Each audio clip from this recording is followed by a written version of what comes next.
Écoutons cette sortie majestueuse de Wilfried Ekanga Ekanga. Je viens de l'expliciter d'une manière claire. J'ai dit en principe, et je vais répondre à votre question. Oui, parce que c'était les mêmes raisons la dernière fois, mais n'empêche que vous n'êtes pas allé. Je veux dire, quand je disais je vais répondre à votre question, je parlais de celle que vous avez posée en premier, Oui. mais je vais y répondre en dernier. Je vais d'abord terminer justement l'angle que j'étais en train d'explorer maintenant. Je suis en train de dire, en 2018, nous disions on n'y va pas à cause de la CAN, à cause de la guerre du Nozo et à cause du code électoral.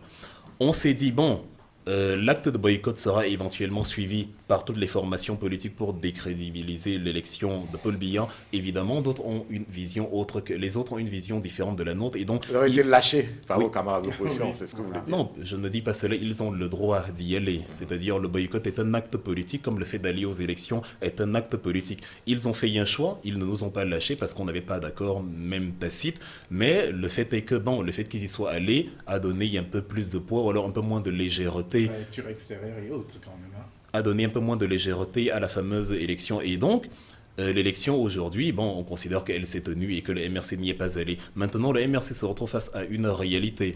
Les 6 dernières années n'ont pas amélioré la situation que nous avons fustigée. Sauf que nous n'allons pas l'améliorer non plus en n'y allant pas. Au contraire, en y allant maintenant, on se donne une chance de changer ce que le régime nous a prouvé lui-même qu'il ne pouvait pas changer. Je considère que plutôt que d'avoir des petites victoires ridicules, c'est-à-dire dire sur les réseaux sociaux que nous, enfin dans les discussions que nous avons, vous avez des militants du régime qui nous disent sur les réseaux sociaux, la crise du Nozo continue, pourquoi vous allez aux élections? En fait, ils ne sont pas outrés du fait que la crise du Nozo continue. Leur problème, c'est que bon, ça leur permet de dire au MRC que le MRC est incohérent. C'est ce qu'on appelle une petite bataille. Les grandes batailles auraient été de prouver au MRC qu'on est capable, sans vous, de résoudre la crise au Nozo et que vous aviez eu tort de ne pas aller aux élections. Pas que la crise du Nozo perdure. En gros, limite, on est content qu'elle perdure, que des femmes se retrouvent à utiliser des feuilles de banane comme serviette hygiénique dans la forêt parce que les balles crépitent. Mais ça permet de dire au MRC, bon, vous avez dit que vous n'y allez pas, pourquoi vous y allez alors que la crise est toujours là.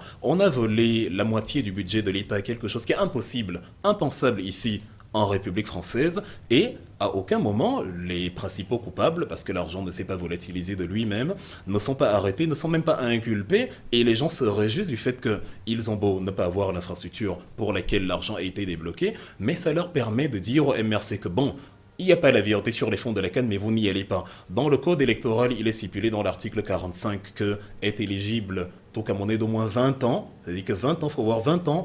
Pourtant, l'article 80, paragraphe 4 de la Constitution camerounaise dit que tout citoyen, tout majeur de 18 ans est pénalement responsable. Donc, les Camerounais dont on a voulu, les Camerounais, le peuple camerounais très intelligent, très noble, mais dont l'esprit est perverti par une élite cynique et perverse, justement, on leur met dans la tête que le moindre, enfin, le plus grand chaos, ou alors la finalité, la bataille principale, c'est de pouvoir dire au MRC que bon, le code électoral qui les empêche d'être électeurs quand ils ont déjà 18 ans, alors qu'on peut les mettre en prison quand ils ont 18 ans, c'est moins important de se battre pour ces éléments-là, parce que la bataille principale, c'est de dire au MRC, bon, le code électoral n'a pas été réformé pour que vous allez aux élections. Et le MRC dit, pour résoudre dans cela, nous préférons, c'est le moindre mal, aller aux élections dans les circonstances actuelles parce que une fois que nous serons au pouvoir, nous allons réformer le code électoral. Par exemple, les Camerounais de 20 ans, les Camerounais de 18 ans, qu'on peut condamner et envoyer à Kondengi parce qu'ils ont par exemple dit « je n'aime pas Paul Biya »,